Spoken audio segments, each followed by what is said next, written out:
0758 back to fitness. Like, comment, share, subscribe to this YouTube channel. Thank you guys, over 200 subscribers. Follow me on Instagram at BO758, almost at 1,000 followers. Today's topic is muscle mass. Pretty much the benefits, the importance of muscle mass. Muscle mass is pretty much the size of your muscle. Okay guys, this incorporates skeletal muscle, cardiac muscle, and smooth muscle. For your cardiac, it means basically your heart muscles. Smooth muscles are muscles that are usually around organs, some of it a little bit in your heart. And your skeletal muscles, well, these are attached to your skeleton by tendons. Okay? Ways to measure muscle mass. Well, there are usually four major scientific ways. You have the DXA, that's a dual energy X-ray. You have the CT, the compute topography scan, like the CT scan. You have the MRI, magnetic resonance imaging, and then you have also the bioimpedance. Okay, and that's what the scale I have. It basically runs the electromagnetic wave for your body, tells you how much muscle mass you have.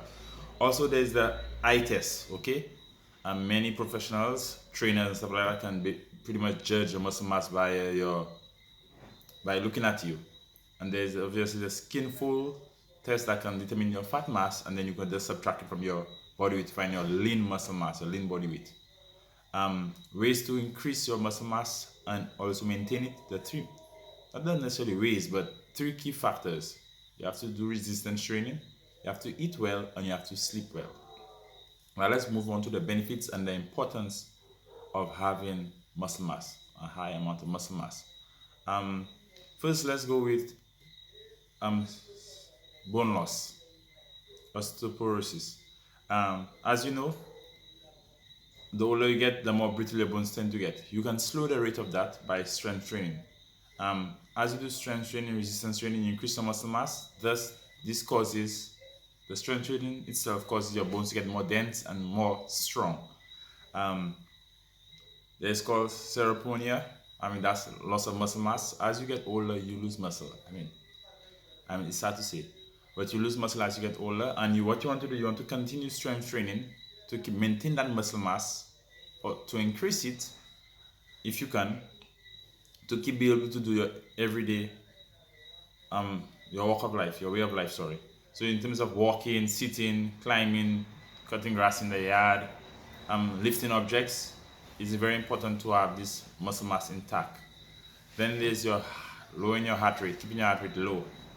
Obviously, your heart starts working from the time you're a baby until you die. So you want to keep that muscle very healthy, and if you lower your heart rate, that's beneficial. There is also things we can talk about in other videos, but obviously, high muscle mass and maintaining a good muscle mass increases your lifespan, also decreases and prevents the risk of getting lifestyle diseases such as diabetes and hypertension. Stuff like that. The main, I took a glance at the little notes down there. One of the main reasons in terms of benefits of muscle mass is burning fat, burning calories all throughout the day. This is very, very important. The more muscle you have, the more calories you burn just by doing anything. It increases your basal metabolic rate, and thus you burn more calories. Let me see. Obviously, mental health. Yeah, that's pretty much mental health. So these are basically the 7 main important characteristics or main benefits in terms of muscle mass. Some interesting facts to note, guys. You need to strength train at least twice a week. Also cardio, daily as far as I'm concerned, 30 minutes plus of cardio. Get your protein in. Now, as much as you know, protein is very, very important. But if you eat a certain amount of fat and carbs, it will also save the protein. So whatever protein you consume, that can go directly correspondent into maintaining your muscle mass. Interesting facts again, 90% of Americans over 65 suffer with one or more lifestyle chronic diseases. Diabetes, hypertension, we know that is very serious in St. Lucia. Also cancer. So maintain your muscle mass. We lose also, guys, 3 to 8% of muscle mass over the age of 30. It is sad to say. So therefore, to slow the rate of loss of muscle mass, strength training is key. BO758 back to fitness. Like, comment, share, subscribe to this YouTube channel, guys. Follow Instagram at BearHero758. And one thing you should note, avoid not moving. Immobilization can cause you to lose 5 to 10% of your muscle mass over 14 days. Keep moving, stay fit, be yourself, vibe it.